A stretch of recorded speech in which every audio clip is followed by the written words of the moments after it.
Hi friends, and welcome to a new video. This is a cozy one with lots of voiceovers, lots of art making to watch, lots of soothing shots of coloring and painting and all that good stuff. I started filming this one a couple of weeks ago when I realized that I was just a few spreads away from finishing a sketchbook that I had actually started I think 2+ years ago. So a couple of years ago I decided that I wanted to turn my art making into a small business so that I could make some money on the side to help be able to fund myself to be able to do what I love more, essentially, and just kind of see where it goes. And I really love it, and I wouldn't trade getting to do this for anything. It has its ups and downs, but one of the unfortunate things that I think comes out of turning your hobby into a business is that I find I often get caught up in feeling like I need to be making art that is going to be profitable. I get stuck in cycles of drawing the same things that I know that I'm good at because I want the end result to be something that I can monetize and end up putting in my shop or selling at a market or whatever. And I'm noticing that I sometimes get caught up and pulled away from the aspects of making art that are really therapeutic. And I think that therapeutic aspects of art are when you can just play and put stuff on the page and not worry about what it's gonna look like. And I'm trying to learn how to make sure that my sketchbook is that place where I can go and just put things down, not put any pressure on it, and let it also be the place where I get to start forming new ideas. Because as you'll see in this video, a lot of the time when I just start putting something on the page, the gears start turning and I get ideas for more things, and even doing something that I end up not being happy with gives me an idea for something else I want to do down the line. So I'm trying to learn how to approach my sketchbook as a low pressure place where I just have fun and experiment. And I really feel like I was able to kind of put these ideas into practice while finishing off this sketchbook, and I'm really excited about it because the end of this sketchbook has kind of propelled me forward into excitement about starting my new one. And this video also has a fun little art haul in the middle, because it was my birthday a couple weeks ago and I treated myself to some new art supplies. So hope you enjoy that, hope you enjoy the whole video, and I will catch you at the end.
Hello, it's voiceover Katie. The next little bit of the video is just lots of drawing, so I thought I'd pop in and chat to you a little bit. Something that I've been very into lately is laying down some paint, whether it's acrylic wash or watercolor or really whatever, just getting something on the page before I start trying to do my regular drawing or sketching. I actually picked up on this habit from one of my favorite artist who I've just been binging all of her YouTube content lately, Sophie McPike. If you haven't heard of her, I definitely recommend checking out her work and her socials. She's just got the most sweet, whimsical, colorful, beautiful style, and it makes me feel all warm and fuzzy when I look at it.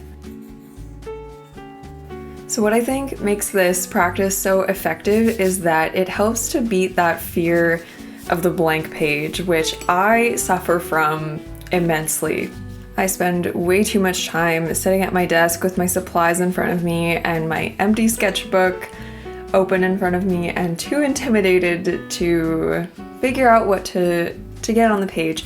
And learning this trick has been absolutely revolutionary for me because once I have something down on the page, it suddenly feels so much less scary to just throw something else on the page. It's already been tainted with paint, so why not just throw some leaves on there, doodle something, doesn't matter. So I love it. It's been making such a big difference for me.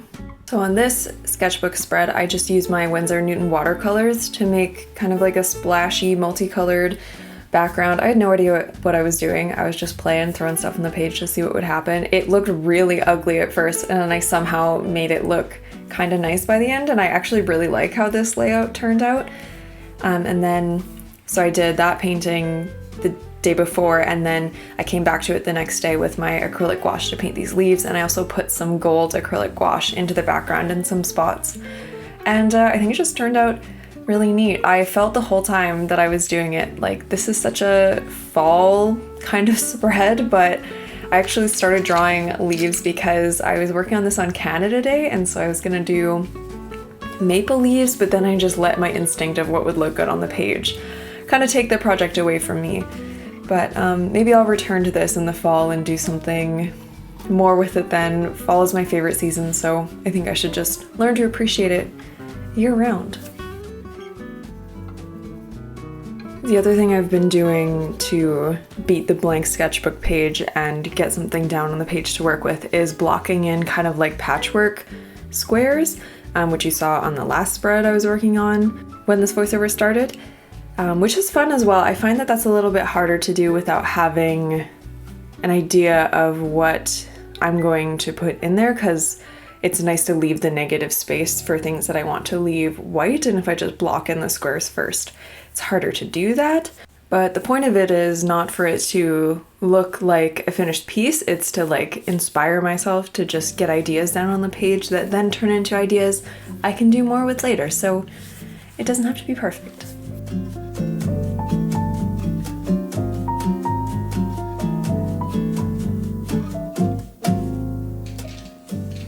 As I mentioned a few minutes ago, I have been binging all of Sophie McPike's YouTube content, and so I decided to join her Patreon because she does these really fun live sketching sessions where you hop on to YouTube or Twitch and get to meet up with this group of people who are all doing drawing together.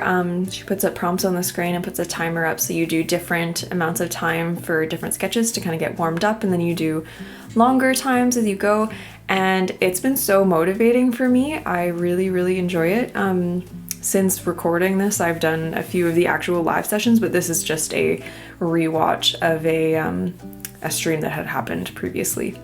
The theme for this one was called Vintage Curio, and all of the pictures were so cool. It's really nice to have someone else do the work of finding like fun prompts to follow, because I find that's often the hardest thing is like, what am I gonna draw? And when someone else picks for me, easy peasy. I really love the way doing a short time session kind of forces you to focus on the most essential components of the drawing, and then you kind of build in the details from there. I have a tendency to really focus in on details, and then the overall layout and structure of my drawings is not where I want them to be, so it's been really good exercise for me. And I love my Prismacolor colored pencils, but working with them a lot really hurts my wrist, so I have to stop and stretch a lot because I really don't want to end up with carpal tunnel or anything like that.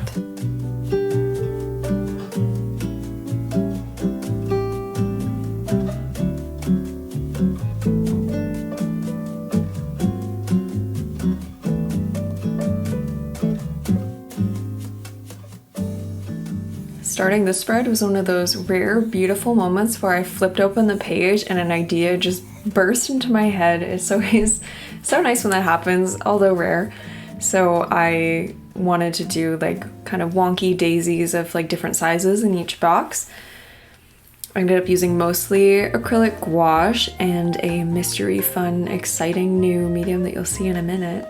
This one didn't end up turning out quite as I had hoped, but my main goal was to kind of just test the layout, test out some colors, because I think it's something that I'm going to end up painting on some canvases. I want to start having a consistent lineup of original canvases that I'll bring with me to markets and stuff. I'm hoping to also do things like painting on wood and even like originals painted on paper, but originals are just such a special thing, and I want to be getting in the habit of doing more analog work. I've been very much focused on digital stuff for a long time, so I'm entering an analog paint era, and I want what I have to offer at markets to reflect that.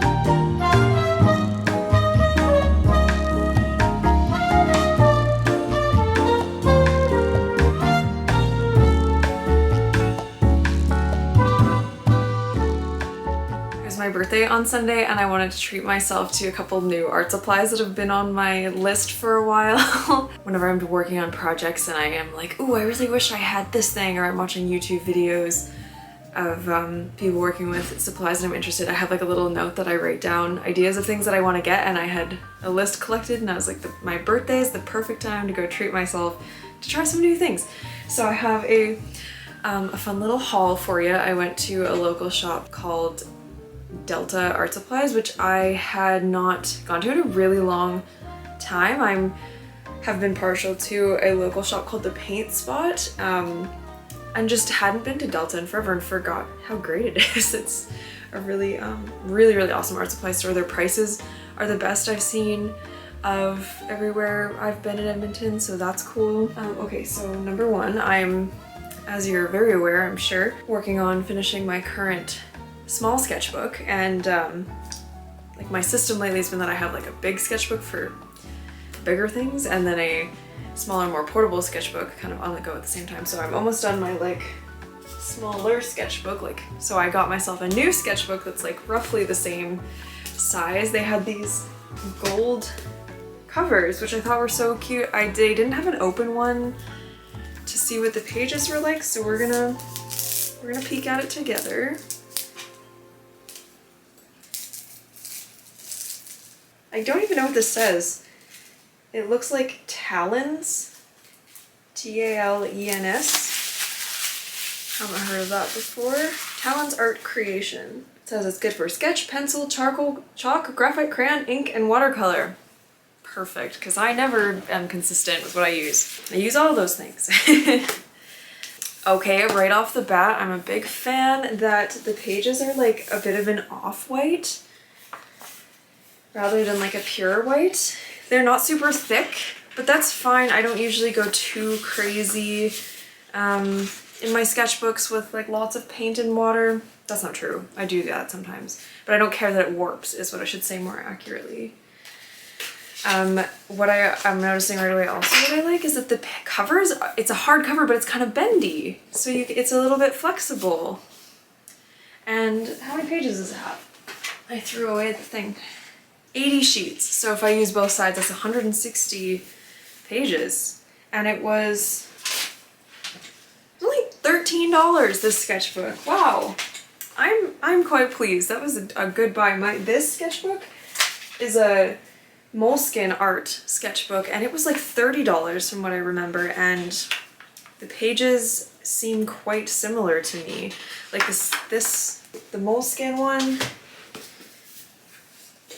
is maybe like a touch thicker, but that's awesome. I'm so pleased.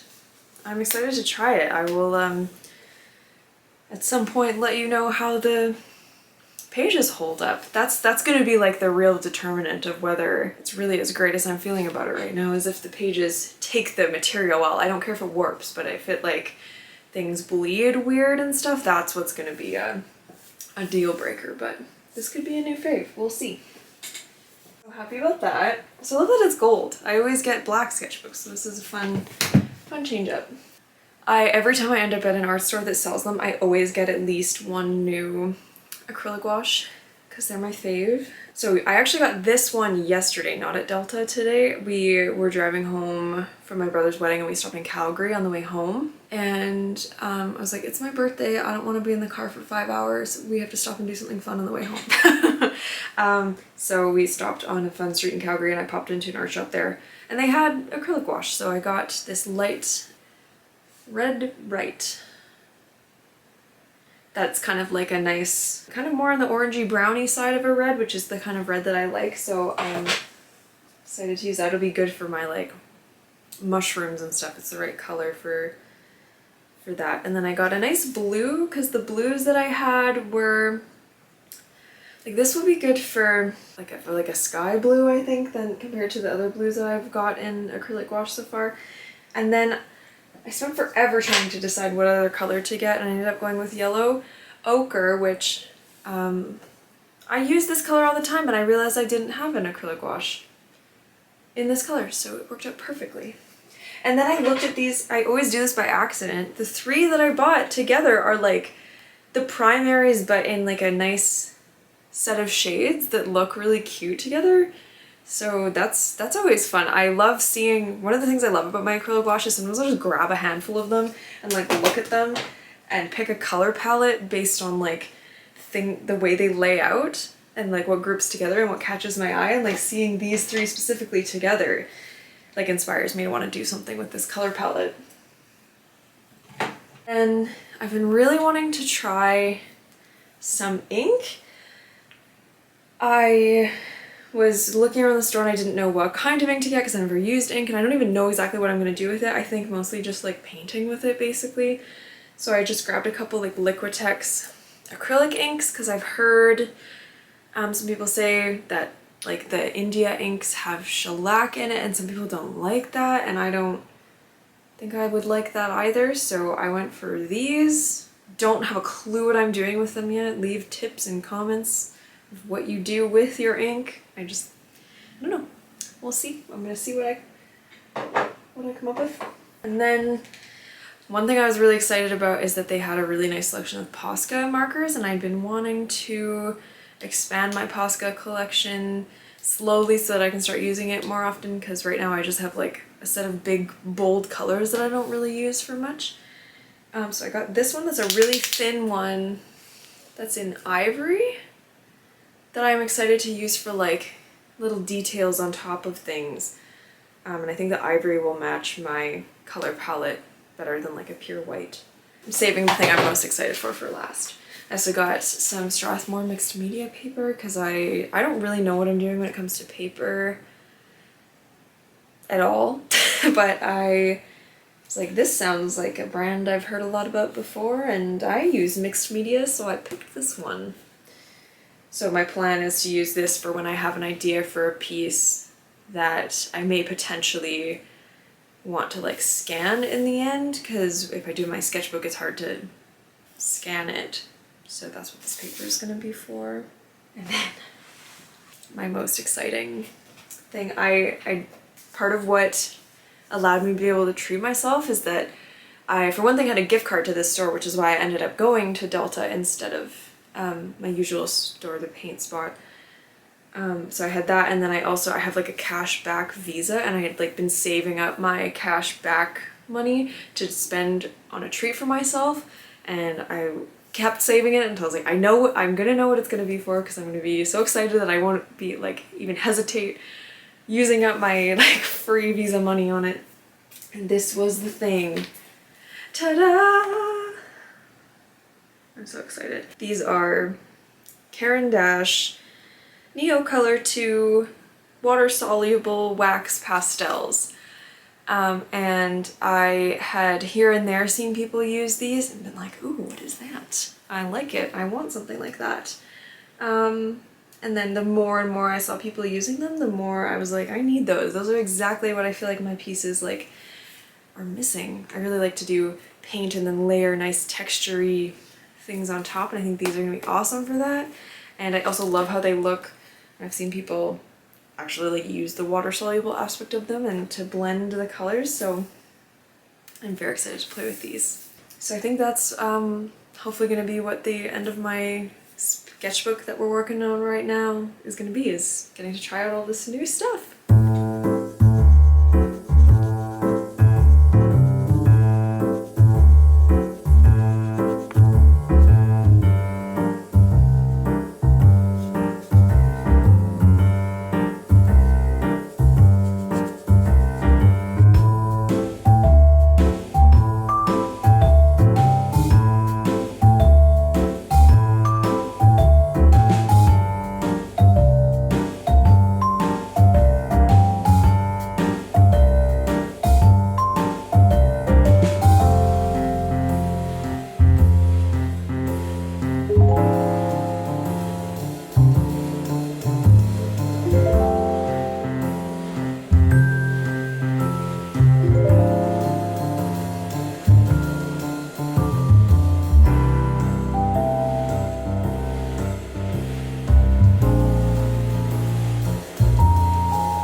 Another thing that I'm trying to do more is treat my sketchbooks like a place where I can put anything I want instead of feeling like every page has to be capital A art.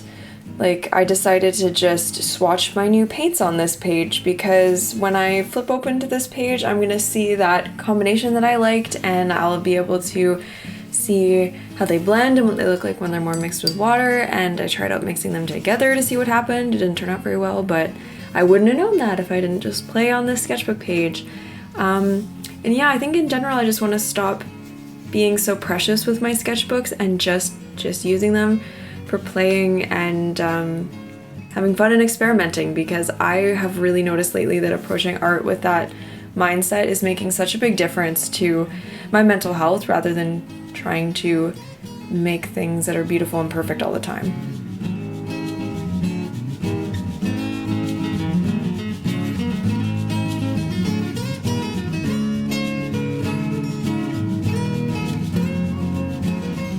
I've been slowly collecting books that have either pictures or illustrations that I find inspiring. They're mostly secondhand and mostly nature-y things at this point. Today I grabbed a field guide to the birds, and what I like to do with these is just flip through it until an image jumps out at me as something that I feel like drawing that day. And I really like having these books on hand because it's a much easier choice in the moment when I'm just looking for something to draw and I don't want to think too hard about it. So much easier to just grab one of the books sitting there and then start flipping and seeing what jumps out at me than like, I find it so much more effective than going onto like Pinterest and starting to scroll, because sometimes that can be effective, but I find often I just end up scrolling forever trying to find the perfect thing, and these books I have already picked because they inspire me and I like them. So, but I don't know, every day is different and some days it's harder to find inspiration than others, so the more options the better in my opinion, and this was just what was working for me that day. I used pretty much exclusively the new Caran d'Ache wax pastels for these owls to kind of get the hang of using them and blending them together. I didn't end up trying to mix it with water at all. I was just curious to see how it would look, just the dry pastel on its own, and I really like them. I think they're going to be a new favorite, and I love that I can choose at the end whether I want to add water on to blend it or just keep it as is. And then on the other side, I ended up going to Pinterest to find something else to draw, and I'll put the picture up so you can see what I was drawing from. I very loosely based it on the picture. And for this one, I tried to use a mix of the pastels and then some of my other mediums, like my Prismacolor pencils, just to see how they interacted together. Again, just playing, just having fun, not really caring too much about what it looks like in the end. So it's a happy surprise if I do like what I end up with.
Returned to my little patchwork flower idea to pick out a different color palette. Well, actually this is pretty much the same color palette, but to decide what the layout would be when it's just like one page rather than the two pages side by side. And then I wanted to play around with the idea of doing it in some other color palettes as well, so I did kind of like a warm sunset color palette. So I think I'm gonna try doing a few of these in a few different palettes. Then I tried to do like a patchwork, kind of random patchwork layout thing that I did not like at all. I think that the boxes need to be bigger, otherwise it kind of doesn't do what I want it to do. And then one of my favorite things to do is just make illustrations that are like cute flat lay collections of matching things. So I did like a little cottagecore themed one and then like a tea time themed one. So I think those will both be canvases that I'll paint at some point. And then the very last idea that I doodled is the one that I'm most excited about. I've been very drawn to pansies lately, and specifically in kind of like, I was picturing this really cute orangey purpley color palette. So I'm really excited about that one. So all that was left was that very last back page, and so I flipped it over and decided to keep going with the purple and yellowy orange color palette because I thought it was really cute. And I hadn't really had too much of a chance yet to play around with the water solubleness of the Caran d'Ache pastel, so I got to do that a little bit, which I felt was the perfect way to end off this sketchbook that I had for a very long time, and my art style had grown so much throughout it, and I'm really excited that it's finished and it's packed full of fun ideas that I'm going to be able to come back to later when I'm looking for inspiration for bigger projects.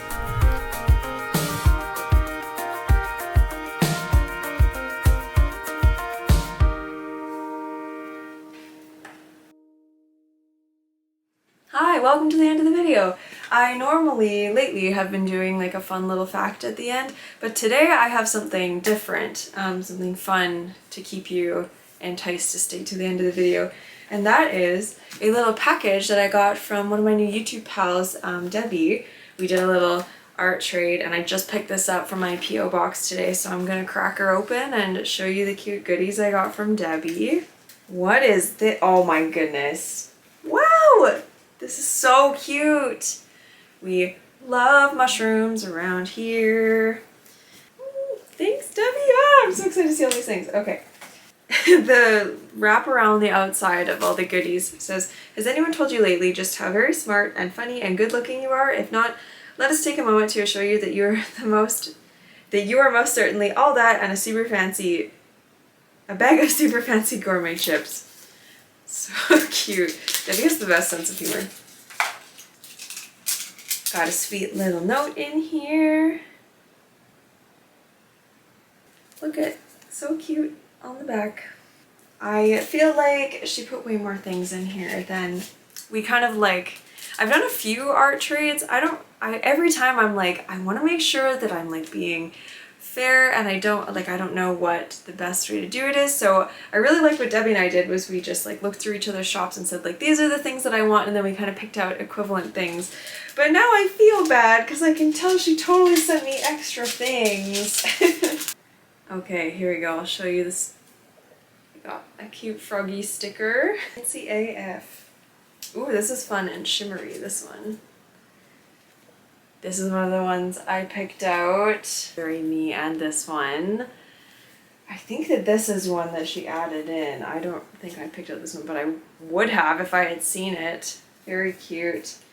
I got a pair of bird nerd stickers for me and my birding friend. Oh wow, and I got a bunch of these tiger stickers, which I'm very excited about because I picked one of these out for Kelsey because he likes tigers, but I'm excited that I'll get one too. Oh my gosh, how cute are these stickers? These are very much my vibe. Plants and mushrooms. And then I got some greeting cards as well because I've worked through most of my stash of greeting cards, and lately I've kind of been rebuilding it again. I love this one. This is gonna be for Kelsey probably. I don't think maybe he'll watch this and it won't be a surprise, so sorry, Kelsey. And this cute one. And I love this one. Oh my gosh, so fun! Opening mail is just the best, and lovely goodies are just the best. This is so nice. Thank you so much, Debbie. Love making YouTube friends. Internet pals are the best. Thank you so much for watching all the way to the end. I hope you liked today's video. If you want to see more like it, you can subscribe. And if you want to show me a little extra show of support, hit the like button, leave me a comment, whatever you want to say. I also would specifically love to hear about what your sketchbooking habits are like, what you like to use your sketchbook for, how you approach your relationship to art and keep it a healthy one, especially if you also are trying to run an art business. But also just whatever you want to say, whatever's on your mind, I want to read it. I love reading comments. I love making friends. Yeah, thank you so much for being here, and I hope you have a fabulous day, and I will catch you in the next video.